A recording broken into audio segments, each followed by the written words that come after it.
How to Be a Good Leader in Life. By Jim Rohn. Humility is a grasp of the distance between us and the stars, yet having the feeling that we're part of the stars. Part of the task of leadership is learning to spend 80% of your time with the 20% of the people who are doing 80% of the work. We can't win everyone's dedication and belief at once. What we can do is work on ourselves, refine our philosophies, and trust that the believers will be there. If you share a good idea often enough, it will fall on good people. The great challenge of life. If you want to be a leader who attracts quality people, the key is to become a person of quality yourself. Leadership is the ability to attract someone to the gifts, skills, and opportunities you offer as an owner, as a manager, as a parent. I call leadership the great challenge of life. What's important in leadership is refining your skills. All great leaders keep working on themselves until they become effective. Here are some specifics. Learn to be strong but not impolite. It is an extra step you must take to become a powerful, capable leader with a wide range of reach. Some people mistake rudeness for strength. It's not even a good substitute. Next, learn to be kind but not weak. We must not mistake weakness for kindness. Kindness isn't weak. Kindness is a certain type of strength. We must be kind enough to tell somebody the truth. We must be kind enough and considerate enough to lay it on the line. We must be kind enough to tell it like it is and not deal in delusion. Next, learn to be bold but not a bully. It takes boldness to win the day. To build your influence, you've got to walk in front of your group. You've got to be willing to take the first arrow, tackle the first problem, discover the first sign of trouble. I think we'd all agree that farming is not an easy job. Farmers must face the weeds and the rains and the bugs straight on. Likewise, if you want any rewards at harvest time, you've got to be bold. You've got to seize the moment. Here's the next step. You've got to learn to be humble, but not timid. You can't get to the high life by being timid. Some people mistake timidity for humility. But humility is a virtue, timidity is a disease. It's an affliction. It can be cured. But it is a problem. Humility is almost a godlike word. A sense of awe. A sense of wonder. Awareness of the human soul and spirit. An understanding that there is something unique about the human drama versus the rest of life. Humility is a grasp of the distance between us and the stars, yet having the feeling that we're part of the stars. Here's a good tip: learn to be proud but not arrogant. It takes pride to win the day. It takes pride to build your ambition. It takes pride in community. It takes pride in cause, in accomplishment. But the key to becoming a good leader is being proud without being arrogant. Do you know the worst kind of arrogance? Arrogance from ignorance. It's intolerable. And it can be expensive. A young newlywed couple gets some money from their parents to buy a new set of patio furniture. The young couple goes to the store and picks out the perfect set. When they go to the checkout counter, the clerk scans the UPC code. The couple says, "Hey, there are 4 chairs in this container. You're only charging us for 1. I know my job," the clerk responds arrogantly. "I scanned the container. Don't you think I know what I'm doing?" Well, the young couple tries to explain that she is wrong. The clerk won't listen. So the young couple gets 4 beautiful patio chairs for the price of 1. Do you think the store clerk will change her arrogant attitude when it's time to close out her cash drawer? Probably so. Ignorant arrogance is the worst kind. If someone is smart and arrogant, we can tolerate that. But if someone is ignorant and arrogant, that's just too much to take. The next step is learning to develop humor without folly. That's important for a leader. In leadership, we learn that it's okay to be witty, but not silly, fun, but not foolish. Next, deal in realities. Deal in truth. Save yourself the agony. Just accept life like it is. Life is unique. Some people call it tragic, but I'd like to think it's unique. The whole drama of life is unique. It's fascinating. Life is unique. Leadership is unique. The skills that work well for one leader may not work at all for another. But the fundamental skills of leadership can be adapted to work well for just about everyone, at work, in the community, and at home. Building a successful team. Once you've set a goal for yourself as a leader, whether it is to create your own enterprise, energize your organization, build a church, or excel in sports, the challenge is to find good people to help you accomplish that goal. Gathering. A successful team of people is not only helpful, it's necessary. So to guide you in this daunting task of picking the right people, I'm going to share with you a 4-part checklist. Number 1, check each candidate's history. Seek out available information regarding the individual's qualifications to do the job. That's the most obvious step. Number 2, check the person's interest level. If he is interested, he's probably a good prospect. Sometimes people can fake their interest, but if you've been a leader for a while, you will be a capable judge of whether somebody is merely pretending. Arrange face-to-face conversation, and try to gauge his or her sincerity to the best of your ability. You won't hit the bullseye every time, but you can get pretty good at spotting what I call true interest. Number 3, check the prospect's responses. A response tells you a lot about someone's integrity, character, and skills. Listen for responses like these: you want me to get there that early? You want me to stay that late? The break is only 10 minutes? I'll have to work 2 evenings a week and Saturdays? You can't ignore these clues. A person's responses is a good indication of his or her character and of how hard he or she will work. Our attitudes reflect our inner selves, so even if we can fool others for a while, eventually, our true selves will emerge. And number 4, check results. The name of the game is results. How else can we effectively judge an individual's performance? The final judge must be results. There are 2 types of results to look for. The first is activity results. Specific results are a reflection of an individual's productivity. Sometimes we don't ask for this type of result right away, but it's pretty easy to check activity. If you work for a sales organization and you've asked your new salesman, John, to make 10 calls in the first week, it's simple to check his results on Friday. You say, John, how many calls did you make?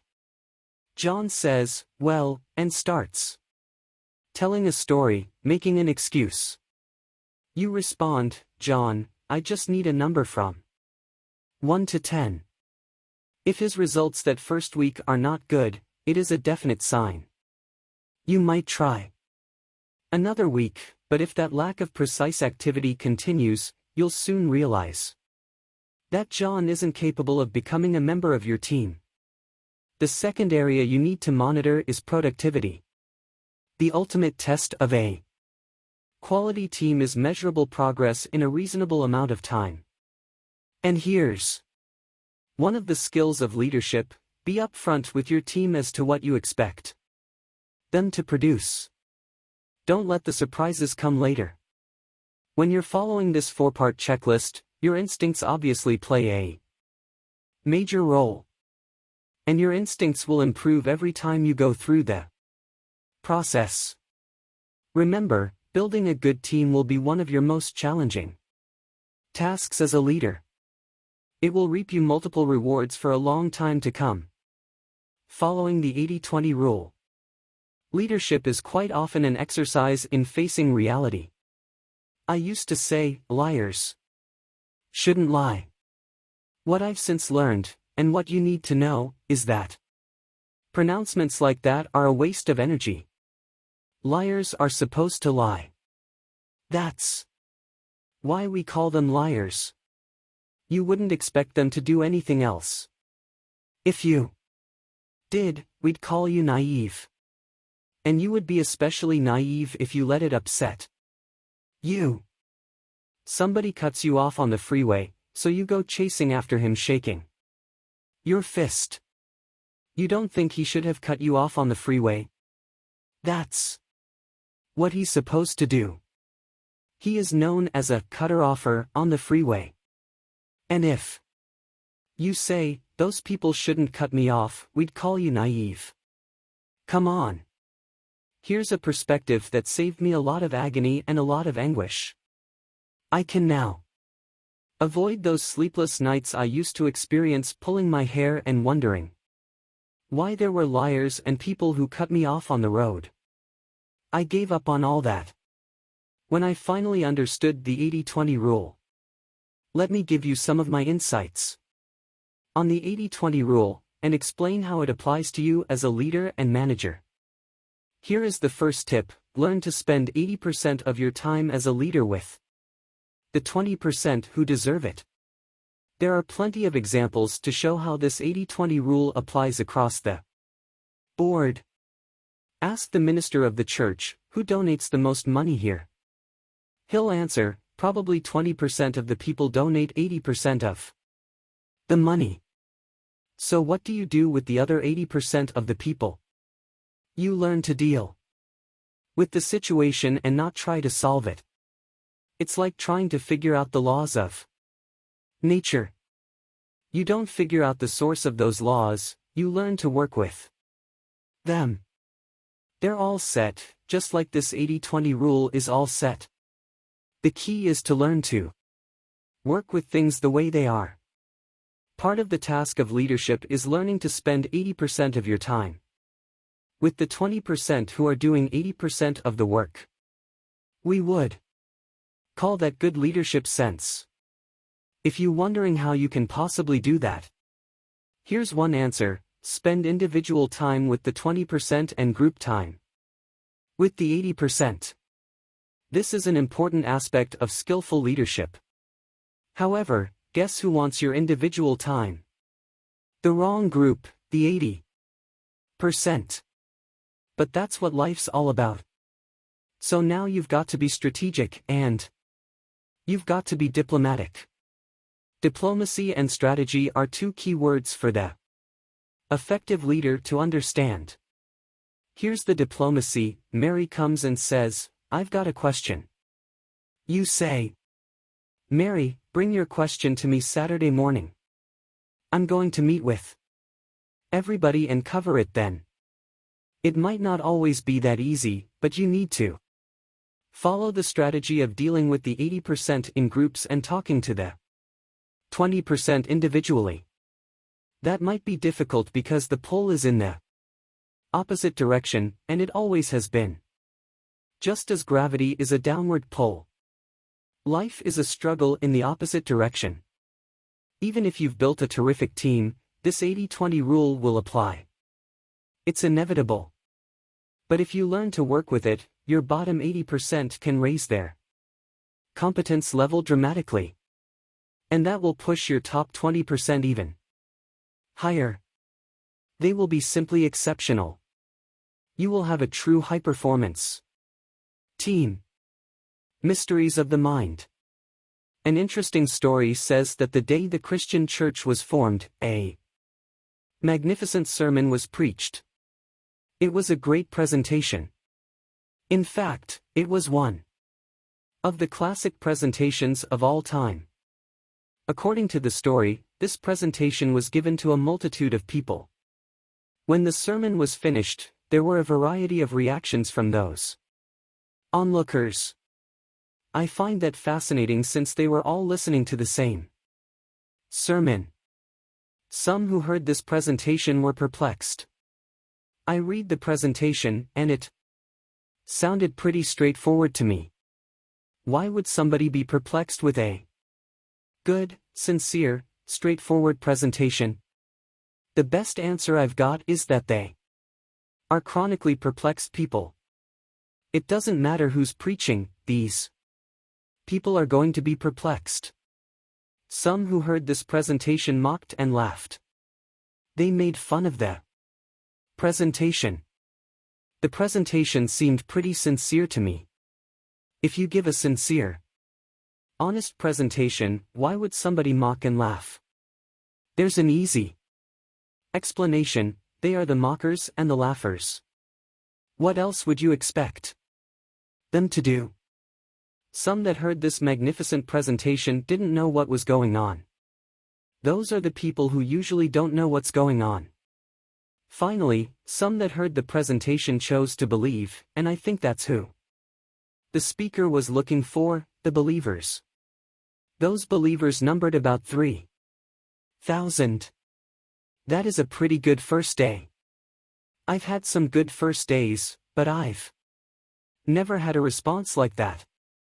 With anything in life, some will believe, some will mock, some will laugh, some will be perplexed, and some won't know what's going on. And you just have to leave it at that. In this particular story, as far as we know, there weren't classes after the presentation to try to de-perplex the perplexed. As far as we know, they left them perplexed. They left the mockers mocking. They left the laughers laughing. All they needed to build a church were the believers, and they knew that with each presentation, more believers would emerge from the masses. That's the perspective we all need to cultivate. We can't win everyone's dedication and belief at once. The law of averages tells us that. What we can do is work on ourselves, refine our philosophy, and trust that the believers will be there. We just need to find them. Nurturing your crops. Our next subject in the study of leadership skills involves a simple story from the Bible. Being an amateur on the Bible, I'm going to tell this story in my own way. Though my parents made sure that by the time I was 19 I was a pretty good scholar, I'm still not an expert on all subjects. So here is my interpretation of the parable of the sower. The sower in ancient days was the person who planted the crops. Very simply, he got the ground ready, and with a bag of seed he would walk across the ground and sow the seed. This is how he got the crops going. And it's a very fascinating story that has a lot to say about the qualities of a true leader. Here's the first leadership quality demonstrated by the sower: he was a wise man. That's a great advantage, isn't it? You don't want to send a stupid man out to plant. If you do, we'd all starve. Second, he was very ambitious. Ambition is an admirable quality, but it is one that has to be tempered. One writer said, "I've learned to be both ambitious and content." That's a unique combination of characteristics, being both ambitious and content. Third, the sower was a hard worker. It takes productivity to bring forth new life. An idea without action is stillborn. It never becomes tangible. It never becomes real. You've got to motivate yourself to take action. Fourth, the sower had the best of seed. Boy, it's exciting when you feel that you're involved with the best, whether it's the best product, the best service, the best idea, or the best enterprise. We all need something to feel proud of. With all of these qualities, the sower begins to learn about the law of averages. Here's what happens. The first part of the seed that he sows falls by the wayside, and the birds get it. This is a very common scenario. And it's very important for leaders to begin to understand and teach this concept. Leaders must understand birds. Why? Because birds are going to get part of the seed. It's inevitable, and if you don't understand this, your team will get very upset. They won't know what to expect. We must all be prepared for the inevitable, including the fact that the birds are going to get some of the seed. Let's say you're building an organization. You're out recruiting. You're talking to Joe, and you say, "Joe, I've got an important story for you to listen to. It could represent a big change in your life. You could earn a lot more money. Come and take a look." And he says, "I think I'm ready for something like that. I'll see you Thursday night." Thursday night arrives, and Joe isn't there. The birds have gotten to him. Who knows what form they come in? Maybe his brother-in-law said, "Sales. You're not going to get mixed up in sales, are you? What makes you think you can be a salesman?" There are many influences that pull people away from a good idea. That's always going to be the case. The birds will always get some of the seed. When that happens, you may feel the need to chase the birds. But here's the problem. With this course of action, if you go chasing birds to straighten things out, you have now left the field. The law of averages isn't going to work for you until you get back into the field. It is so important to know what is a good use of your time and what is a waste of time. Focusing on the negative is a waste of time. In fact, it is often a massive error in judgment. The best thing to do is to spend your energy and time on the things that count and understand the law of averages. Don't chase the birds. It's much more important to stay in the field. Here's what the wise sower does. He ignores the birds, and he keeps on sowing. Why? Being so bright, he understands the law of averages. As he keeps on sowing the seed falls on the rocky ground where the soil is shallow. Again, this is inevitable. As a leader, you can help people grow by understanding this law of nature. Even if the seed takes root and a plant starts to grow, the soil is so shallow that on the first hot day, the little plant will wither and die. It's disappointing, but it's a fact of life. Inevitably, some of your team members will quit on the first hot day. You're going to be disappointed, especially if it's somebody you were really counting on, but here's what you must learn to do as a leader: limit your disappointment. This is part of the challenge of life. It's part of the law of averages. Here's what the wise sower does next: he keeps on sowing. How brilliant he is! So well schooled in the law of averages that he keeps on sowing. This time, the seed falls on thorny ground. The little plant starts to grow, but the thorns choke it to death. Once again, this is inevitable. What shape do these thorns take in our lives? They are the excuses some people use for not pushing on and getting the job done. Some people are going to try so little. They're going to let other things limit their opportunities, and I don't know why. The key is to take the inevitable and study the obvious. If you don't let it unduly disturb you, you can learn to manage the obvious and get on with the more important things of life. So the sower keeps on sowing. He is so bright, evidently, he's been well schooled in these numbers regarding how many seeds the birds are going get, how many the hot weather will destroy, and how many are going to get caught in the thorns. He must have gone through the school of hard knocks because he understands the process. He just keeps on sowing. Finally, the seed falls on good ground. And let me give you a promise as a leader, it always will. Always remember that if you share a good idea often enough, it will fall on good people. Why? Because of the law of averages. Of course, even the good ground has a range of productivity. Part of the good ground will yield 30% of what is sown, another part will yield 60%, and the last part will yield 100%. It's the law of averages. That's the way it is. As a leader, can you find some 100%ers? Of course. But first, you've got to go through the birds, the hot weather, and the thorns. You've got to find some way to use the 30%ers and the 60%ers. That is how you become a skillful leader. When you learn how to deal with all this, you'll have some 100%ers to work with. It's the law of averages. The Frog and the Scorpion. All good leaders must understand the story of the frog and the scorpion. It's one of the most important stories for a leader to keep in mind.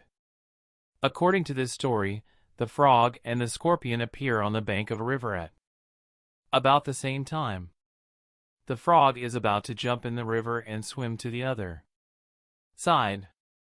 When the scorpion sees what's about to happen, he engages the frog in conversation. He says to him, "Mr. Frog, I see that you're about to jump into the river and swim to the other side." The frog responds, "That is correct." So the scorpion asks for a favor. "Well, I would also like to get to the other side. Unfortunately, I'm a scorpion and I can't swim. Would you be so kind as to let me hop on your back as you swim across the river? If you could deposit me on the other side, I would be grateful." The frog looks at the scorpion and says, "No. You're a scorpion and scorpions sting frogs and kill them. I get up there halfway with you on my back, and you'd sting me and I'd die. Do you think I'm crazy?" "Absolutely not." The scorpion says, "Wait a minute, you're not thinking. If I were to sting you halfway out there, surely you'd die, but so would I. Since I'm a scorpion, I can't swim. I'd drown. That would be kind of foolish. I'm not about to do that. I just want to get to the other side." The frog thinks about that reasoning and says, "That makes sense. Hop on." So the scorpion hops on the frog's back and they start to swim across the river. Sure enough, halfway across the river, the scorpion stings the frog. They are now both about to sink down into the water. The frog cannot believe what has happened, and he says to the scorpion, "Why did you do that? I'm about to die." "But so are you. Why would you do that?" And the scorpion replies, "Because I am a scorpion, raising a solid family. The skills of leadership are required at work, yes. But they're also required at home, with our families, in the community, in education. I call leadership the challenge to be something more than mediocre, a step up to a new challenge, a new opportunity." What are some of the skills involved in raising a good, solid family? Communication is number one. Every member of the family has to know that he or she has a voice and that his or her voice is respected. Every person in the family has to know that his or her opinion counts, that the family is a democracy. If there's an issue, they can put it on the table. And that's what's so important about the dinner table. It's not just a place for the evening meal, it's a place to bring forth all the issues, to talk about the day, to share experiences, to ask questions and hope for answers. You can accomplish all that and more around the dinner table. In today's society, there are a lot of broken homes, divorced parents who share custody of the kids. How do you raise good, solid kids when they're split between two households? Make sure the child-rearing philosophies in both households are compatible. Obviously, each parent's values are different. That's why the home is split. But parents who are facing this kind of challenge need to put away their personal differences and develop one set of philosophies by which to raise the kids. Why? Because if they don't, the kids will be a mess. With one set of rules for one house and another set of rules for another house, the kids will grow up confused as to what's right and what's wrong. Regardless of how your household is set up, make sure that communication plays a vital role. Everybody needs a voice. Everybody has to be heard. And everybody has to acknowledge that everyone else's voice counts. That's number 1, communication. Here's number 2 in raising a solid family: activity. There was a study done a while back that surveyed a large group of happy families. And here's what they all had in common. First, they made a regular habit of eating dinner together as often as possible. Second, they were all involved in one physical activity or another together: walks, tennis, swimming, basketball. They planned family physical fitness activities. Third, they made a regular habit of spending Sunday mornings in church. And the fourth common denominator among successful families? The parents scheduled quality, personal time together. Alone. Why would the parents' personal time affect the entire family so dramatically? Because when the parents are happy with each other and invest in each other, they present a unified front to the kids. Personal time together is important. Outside activity is also important. Activities such as planned outings, bike rides in the summer, ski trips in the winter, boating, fishing, trips to the zoo, frisbee in the yard, baseball, basketball, whatever outside interests your family has, make sure to schedule them on a regular basis. And schedule inside activities as well. Regularly do things together at home. If you have a young family that is used to plopping down in front of the TV during every spare moment, start weaning them off this activity one day a week. Plan an evening each week without the TV. During this time, read together, work on household projects together, go through the family picture albums and videos together, plan vacations together. Start a family journal. Write in it once a week. Record what you did, where you went, who you saw, how you felt. Family journals are a wonderful way of tracking the growth of your family and the growth of your kids. When you look back on these family journals, you'll find they're among the greatest treasures you have. There's another fun way to log the history of your family. A friend of mine tells me that when she was a kid, one of 3 children in a family full of sibling rivalry, her parents used to hide a tape recorder under the dining room table. Every so often, they would tape the family dinner conversation. Those kids get together now and have a great time with the tapes. They're grown now, but when they go back and listen to scenes from their upbringing, it is a way of rekindling the family bond. Here's the third most important key to raising a strong, healthy family with bonds that will last a lifetime, a spiritual connection. Your beliefs are your own. And whether or not you call God the power behind our existence is entirely up to you. But whatever your faith, whatever your beliefs, share them with your family. Share them with your children. Make time, frequently, to discuss the spiritual aspects of your life. Give your kids the opportunity of choice by giving them a basis of knowledge. There are all sorts of wonderful programs at churches these days.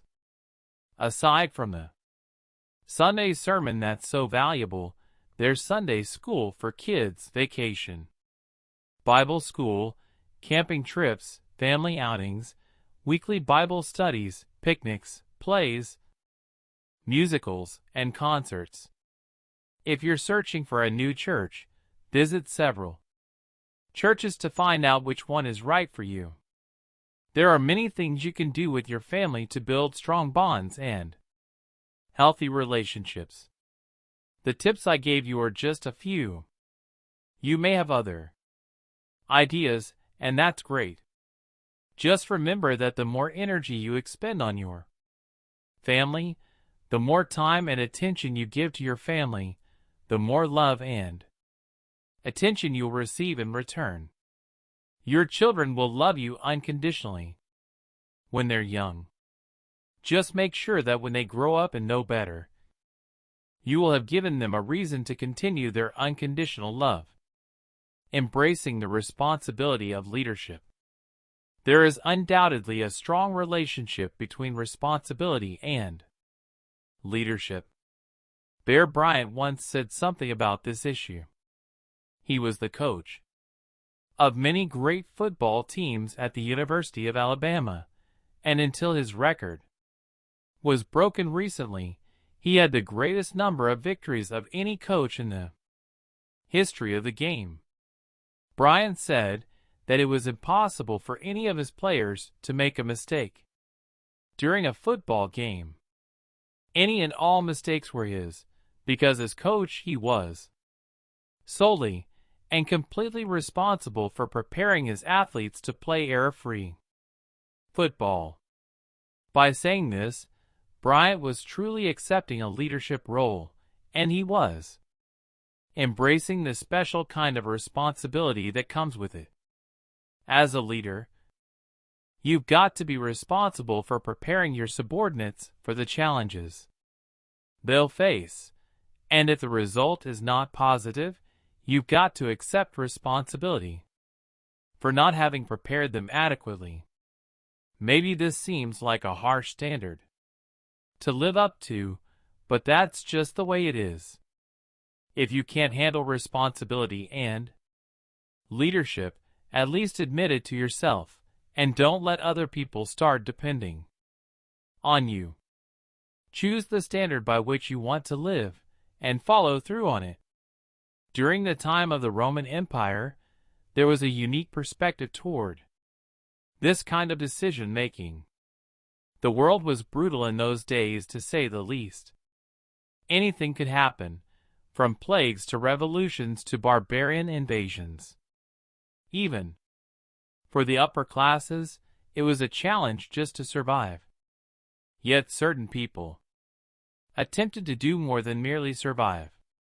There was a tradition whereby people attempted to create themselves and their characters exactly in the way that an artist would create a painting or a sculpture. And like a work of art, these people looked upon their minds and their characters as things of beauty that would live on after their deaths in the memories of their friends and families. People who chose to live their lives this way were not monks or ascetics or in any way removed from life in the everyday world. They were just very serious about building strong character. In fact, the Roman Emperor Marcus Aurelius was a well-known example of this type of person, and his journal is a powerful example of everything that's involved in building character and leadership. Much of it was written in military camps while the emperor was leading the Roman armies against barbarian tribes in what is now Germany. The writings of this ancient emperor, and of other people from the same period, reflect a conscious choice to live according to certain standards of responsibility and character. This kind of clear decision about how to improve your inner self is something that we rarely witness today. Most people want to be good, they want to be ethical and moral and successful in every way. They want to fulfill their potential, but they think it's something that will just happen by itself. They don't see that there should be a conscious decision to take responsibility for one's life, for what one does and becomes. There's an old saying that goes, "I slept and dreamed that life was beauty. I woke and saw that life was duty." If you want to really be in control of your life, and if you want other people to be able to depend on you and look to you for leadership, you must wake up from the dream that somebody else will handle the responsibility. You must accept the responsibility of leading both yourself and others. No one else can do it for you. And if you develop the skills of a highly effective leader, no one else can do it as well as you either. Developing your craft. Effective leadership is a skill that must be consistently developed and nurtured. It is a craft requiring constant study. And there are 5 areas of this discipline in particular that deserve special attention. Number 1 is the area of possibility. It's so important for leaders to play the what-if game. What if we had enough people? What if we had people with special talents? What if we had leaders? What if we had a good team? What if we accomplished our goal? What could we achieve? The what-if game is crucial because possibilities are all around us. We must all be students of possibility. Dr. Robert Schuller calls it possibility thinking. This is the first area of focus for leaders. Number 2 is the study of opportunity. Leaders must always be conscious and aware of the expanded potential for opportunity. And sometimes opportunity is closer than you might think. Number 3 is the study of ability. Leaders must be good students of ability. Their own ability as well as those of the people in their charge. Sometimes it's easy to have somebody working right next to you without ever discovering all of their talent and potential. Many years ago, I discovered a young man in Canada named Harold Dyke. He'd worked for the railroad for 10 years and was making about $300 a month. He became a good friend of mine. I recruited him, and he joined my company. The second year he was with me, Harold made $45,000, and his income has continued to increase dramatically. He's gifted and skillful, and he's financially independent. He's a leader in the community, and he's a unique gentleman. The railroad had him for 10 years, and they didn't know what kind of person they had. They didn't take this in-depth survey to bring to light some unusual gifts and capacities that nobody had yet discovered. Leaders must be able to perceive ability. You've just got to find a way to uncover all the talent that may lay dormant right under your nose. Number 4 is the area of inevitability. We should all be students of inevitability. Ask yourself, in all honesty, if I keep up my current daily practices, where will they lead me in 10 years?